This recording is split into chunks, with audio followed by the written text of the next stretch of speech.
slovenski moški, predvsem ta mlajši, malce pomehkužen, da te slovenske matere se nekako ne znajdejo pri vzgoji slovenskih sinov. To je neko moje legitimno mnenje, ki ga nekako utemeljujem skozi razreševanje Oedipovega kompleksa. To je nek fenomen, kjer se v družini zgodi nekaj, kar se mora zgoditi, torej da sta oče in mati ob tem otroku, recimo sinu, in ta oče mora v tej oedipalni fazi tega sina, malega Oedipa, poraziti.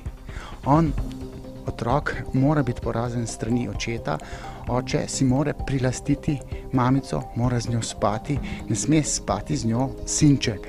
In če se Oedipov kompleks ne razreši, tako kot bi temu rekel, da je normalno, pride do nekih psihičnih specifik, ki zaznamujejo slovenske, pa bom rekel, kekce in rožlete. Vsi moški so bili nekoč dečki, tako kot vse ženske so bile nekoč deklice. In vsi ti pripadniki rase Homo sapiens imajo sposobnost mislenja, se pravi miselnega premlevanja očeta in matere, posledično tudi različnih tipov oziroma konceptov genitalij. Te genitalije so kompatibilne med seboj, ne? In očka mamico krade malemu Oedipu in nekaj počne z njo, nekaj koitusnega. In lulček ima neko pomembno vlogo pri tem početju, je rekel Freud, ko je utemeljeval malega Hansa. To je 5-letni pacient Freuda. In ko se to zgodi, se malemu Oedipu sformatira želja, seksualna želja, ki se uveljavi v odraslosti in ji rečemo normalna.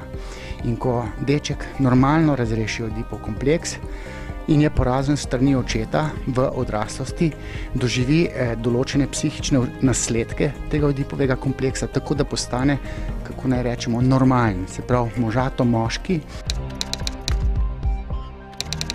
Ortodoksna psihoanaliza pavšalno takole malo namiguje, ampak ni čisto tako. Mali Oedip, se pravi mali Hans, Freudov pacient, je rekel Freudu, nanašal se je pa na očeta, pogovarjal se z očetom in s Freudom in je rekel, očka, jaz vem, da ti počneš nekaj z mamico in vem, da igra lulček neko pomembno vlogo, tudi ne vem točno kaj, tudi jaz bi tisto počel.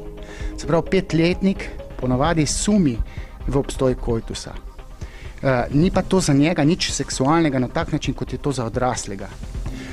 Ampak ta sum je lahko zgolj sum, neka špekulacija, do prave interpretacije pa otrok pride pri 10-15 letih.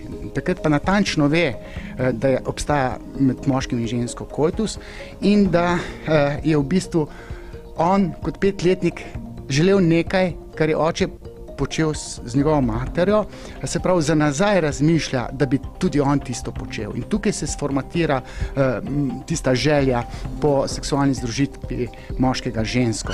Ne gre za to, da bi si 5-letnik to želel. Gre za to, da si v odraslosti moški želi koitusa žensko natančno zato, ker so se določene specifike v razmišljanju pa kompatibiliziranju teh dveh tipov genitalij zgodile pri 5-6 letih ali pa še prej pri 3.